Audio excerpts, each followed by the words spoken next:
नमस्कार, मैं हूं अर्चित और आपका स्वागत है एक्सेस भारत में। तो चलते हैं आज की मुख्य खबर की ओर।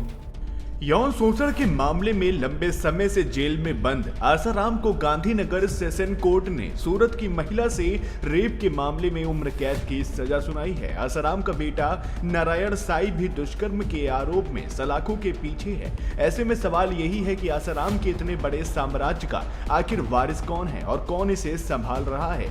आसाराम ने अपने प्रभाव से 10,000 करोड़ की संपत्ति बना ली थी। उसके 400 से ज्यादा आश्रम हैं। इस संपत्ति की देखभाल अब आसाराम की बेटी भारती देवी करती हैं, जो कि भारती श्री और श्रीजी के नाम से भी जानी जाती हैं। आसाराम की बेटी भारती देवी की अनुयायियों पर अच्छी पकड़ है। उन्होंने एमकॉम की डिग्री ली थी और 1997 में उनकी शादी डॉक्टर हेमंत से हुई थी। हालांकि बाद में उनका तलाक हो गया। बताया जाता है कि इसके पीछे आसाराम का ही हाथ था। वह बेटी और दामाद के रिश्ते में जरूरत से ज्यादा दखल देते थे। इसके बाद भारती देवी की एंट्री आसाराम के आध्यात्मिक मंच पर हो गई।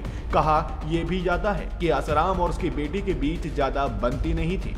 भारती ने कुछ ही समय में अलग आश्रम खोल लिया था। हालांकि आसाराम और नारायण साई के जेल जाने के बाद वह इस साम्राज्य को संभालने लगी। साल 2013 में दुष्कर्म के मामले में भारती देवी और आसाराम की पत्नी लक्ष्मीबेन का भी नाम सामने आया था। दोनों को ही गिरफ्तार कर लिया गया था। हालांकि 31 जनवरी 2023 को कोर्ट ने भारती देवी और लक्ष्मीबेन दोनों को ही निर्दोष करार दिया। आरोप लगे थे कि लक्ष्मीबेन और भारती देवी आसाराम के लिए लड़कियां भेजती थी। सत्संग या फिर आश्रम से लड़कियां चुनी जाती थी। हालांकि कोर्ट ने दोनों को निर्दोष करार देकर ये बहस बंद कर दी थी। भारती देवी अपने अनुयायियों से डायरेक्ट ज्यादा नहीं मिलती हैं, बल्कि तकनीक का इस्तेमाल करती हैं। भारती देवी ने भी आसाराम की बोलने की शैली पकड़ी है। उनका प्रवचन आज भी बहुत सारे लोग सुनते हैं और बड़ी संख्या में अनुयायी हैं। भारती देवी को महंगी कारों का शौक है। आसाराम के इतने बड़े साम्राज्य को वो संभाल रही हैं। 12 साल की उम्र में ही उन्होंने दीक्षा ले ली थी। भारती ज्यादा भ्रमण नहीं करती हैं, बल्कि ऑनलाइन ही ट्रस्ट की गतिविधियों का जायजा लेती रहती हैं।